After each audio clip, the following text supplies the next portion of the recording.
Good evening. My name is John Romeo, and it's a pleasure to welcome you here to Macdonough School tonight.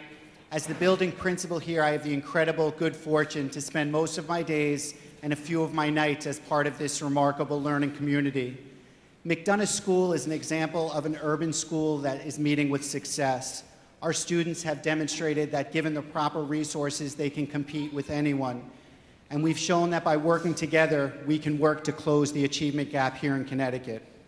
We're very, very honored to have been chosen as the host school for tonight's event, and I'm pleased to introduce a good friend to Macdonough School, Mr. Alex Johnston of ConnCAN, to start this evening's program.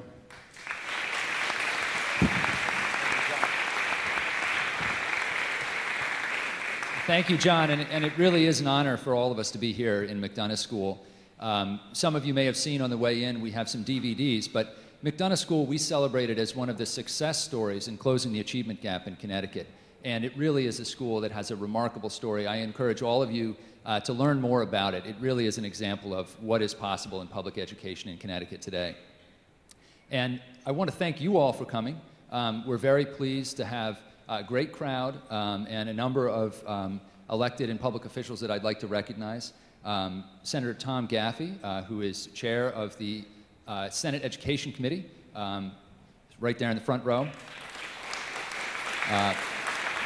But I believe I may be a little remiss in protocol in that I probably should have recognized the Mayor Mike Rohde of Meriden, the neighboring town, right next to him. And we've got some great representation from Middletown as well, Representative Sarah, Representative O'Rourke as well, Senator Doyle,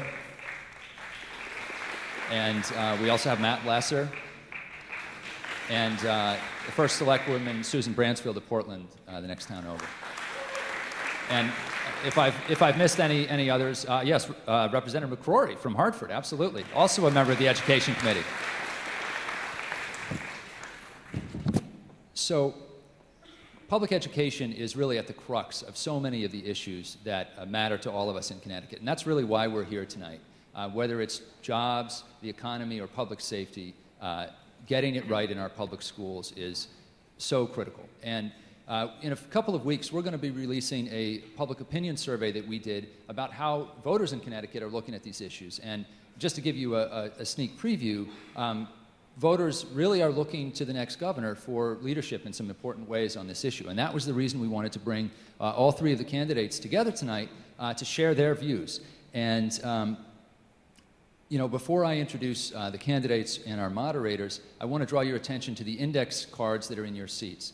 We have a big crowd tonight, and we have a limited amount of time, but we really want to try to get questions from the audience. Our moderators will be working with those on the fly, and they'll explain a little bit more about how that's going to work. But you'll have a chance to write your questions down. We'll be collecting them and bringing them up during the course of the evening.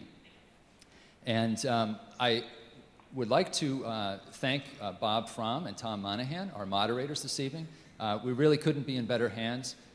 Both of these gentlemen, Bob Fromm from The Mirror and Tom from NBC 30, have been covering the education beat in Connecticut for quite some time and are real veterans of this, so we're very much looking forward to their input in shaping the questions and working with you to get your questions heard. And now, I'm pleased to introduce Tom Foley, Dan Malloy, and Tom Marsh, Connecticut's candidates for governor. Please join me in giving them a warm welcome.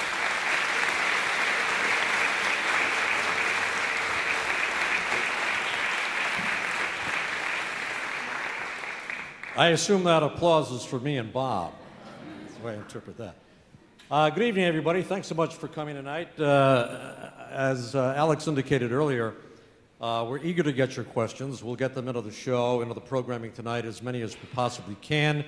We'll certainly be avoiding the duplicates. When you write them down, you'll see staff members here in the red shirts. Make sure that you hand those cards to them.